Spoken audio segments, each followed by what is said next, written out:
Thanks for staying with us. So joining us on today's show is an inspirational speaker, serial entrepreneur who is currently the Chief Executive Officer of GTEX Holdings, Mr. Stephen Akintayo, and is also the Chief Executive Officer of Stephen Akintayo Consulting International. He'll be speaking on his business growth classmate. Welcome with us, Dr. Stephen Akintayo in the building.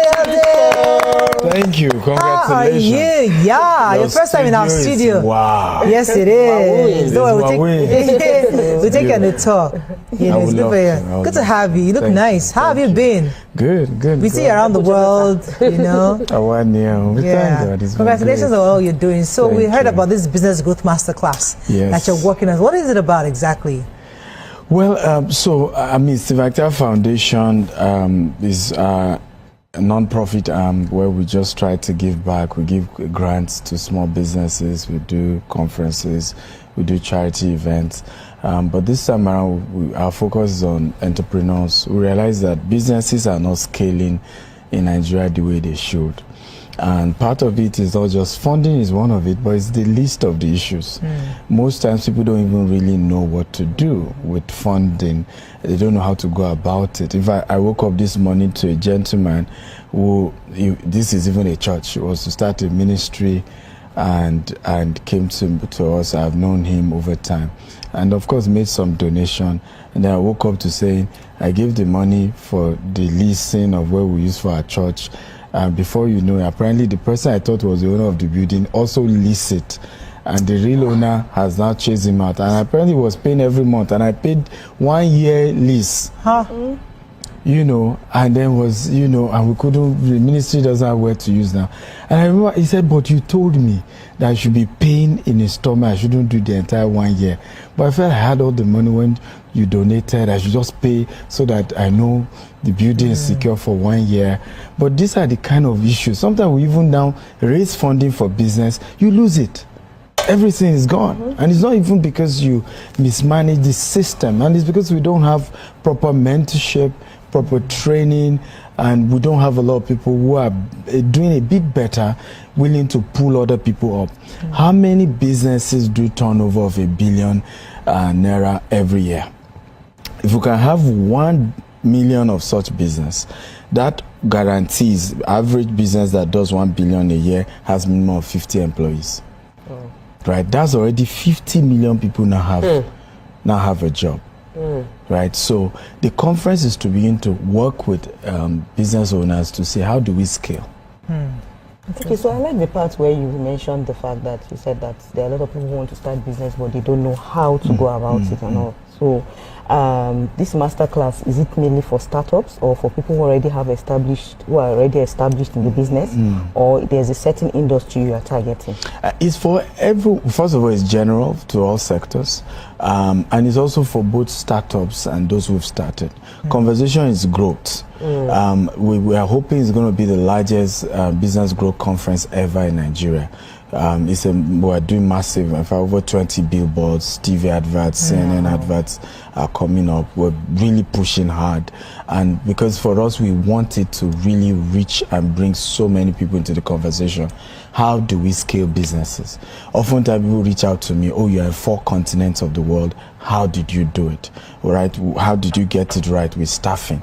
You know, some people cannot even, they're still struggling with 20 employees, right? So how do you then scale at that level? So structure, funding, right? Marketing and sales, and so on and so forth. So it's open to everyone. And even if the information is not what you need immediately, it's good to have it and arm yourself with it before your business ever gets to that level. You know, and because you can't just be reactional about your growth. So I wanted to ask about the common, you mentioned one mistake, really sad story, and this person even had a bit of counsel and yet the person didn't follow through. So I wanted to ask, what are the common financial mistakes that business owners have made that they usually would make when they are trying to expand? And how the masterclass will equip people with the strategies to deal with those common mistakes? I think one of it is that we're very emotional in this part of the world, right? So I still will never forget, in this whole world, one of those I trust the most with money is my older brother, right? And at some point he had a business challenge and he wanted me to buy one of his farms. He's into agriculture. You will not believe it, it was him and my lawyer. And like I said, I trust is the one I trust the most in this world with money, right? And there's no time to go into why. But in future, I won't be dealing with him, right? It may be my children with his children. You see, it may be me and his wife, and we have a case now going viral even on something like this, or between two business partners, right? So oftentimes we just get emotional. It's my brother, it's my cousin, it's my in-law. Just pay the money. Is there any contract? Nothing. Is there anything spelling out? The best time to iron out exit is when you are both smiling. If we both don't agree and want to leave this business, what do we do? It's not that we're yummy, we should agree. You're right. Now that we're still smiling, that's when we should agree, and it's written. So in future something goes wrong, we know we just carry the contract. Oh yeah, what did we say will happen, we will do when we get to this part of our business? Okay, so is this masterclass for private businesses only or a public sector people? Is it fasted? And she can't take ginger because she's fasting, so we have to ginger till the break. So is it private businesses only you're looking for, or the public sector? We want everyone, including the public sector. I mean, I've argued that I have, in the course of expanding our business in 4 continents, I've dealt with people in government offices, right? The way they treat me, I'm always having to look at it again and again, right? If I show you messages in the US with mayors telling, can't you come to our county? I will give you this concession. You know, why must it just be Houston alone? We are also in Texas, we have this benefit. Well, you know, they are wooing you. In Nigeria, I say, who is it? You have to wait 1 hour before we see him. Right? And that's why we are not growing.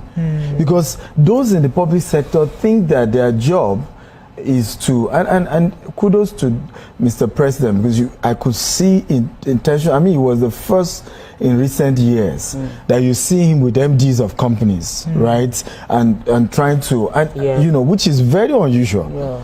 You know, I used to be told that before now, you even bribe to go and see the president. Yeah, you literally have to bribe your way. And now you see, so we need people in the public sector to know that for us to make Nigeria work, it's both the public and the private sector. You know, this thing you said is so powerful. I don't want to use the example that's in my head because people know I'm talking about them.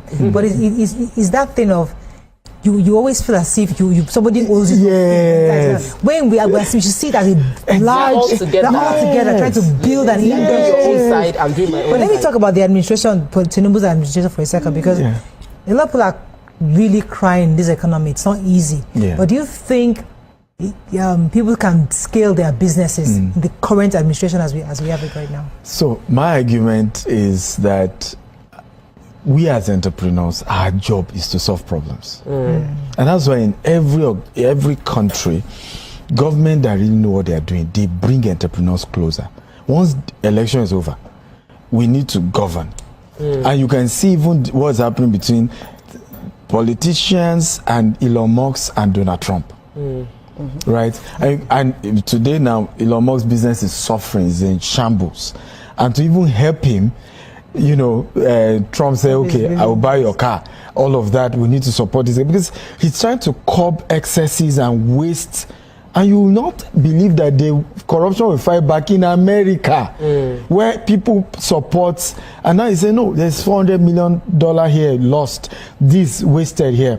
So to the Tinubu administration, I see, for us in business, we felt the pain of his reforms. But those who really have foresight and don't want to play emotion or politics can see that really, if they follow through, this is the way out. You know, I mean, I've never necessarily been a fan of Tinubu administration, but when subsidy was removed, I supported it. When the devaluation of the naira, all of those policies, we knew if you see a government that is committed, it will work. For us as entrepreneurs, our own job is to say, okay, where are the problems? Can we provide solution? Because that's really our job. Where there is a problem, we provide solution. Okay, people are complaining petrol is expensive. Then you are seeing entrepreneurs come with CNG, convert. That's really entrepreneurship. Convert cars we used to use petrol to, can they use, certain type of gas to reduce costs? Every challenge is an opportunity to make money for you as an entrepreneur. So yes, you can scale even in this economy, but of course we still want government to be more friendly. Right? Okay, so in addition to her question, right, how do we scale beyond Nigeria, that's beyond Africa, and just like to maybe copy their policies and then expand globally as you have done? I think I've argued that the problem is that people don't know that they need to start packaging themselves as a global company from today. Right? Some people run their business like a family business, and the day you now need to go global, there's already a problem. And there's nothing wrong to run it as a family business. As I shared this weekend, I said never hire someone you cannot fire. At some point in our organization, I fired my wife before. Right? It's not emotions, and she's still my wife, and she's still equity owner of the business. That doesn't, is administrative decision here, right? We think you are not competent in this role, I have to let you go on this role. So those are the kind of approach that is affecting most businesses from scaling, because you too much emotions, too much sentiments, and when you then go into expand globally, they don't do sentiments. Everything has to be, there has to be record, there has to be data to prove everything. We have to wrap up with you, but I need you to just talk very clearly about the masterclass, what's going to happen, who's coming, the structure, the venue, the whole work. So that so it's in 2 locations. We're starting with Abuja. Abuja is on the 12th of April, and it's physical, Aladi Kwali Hall.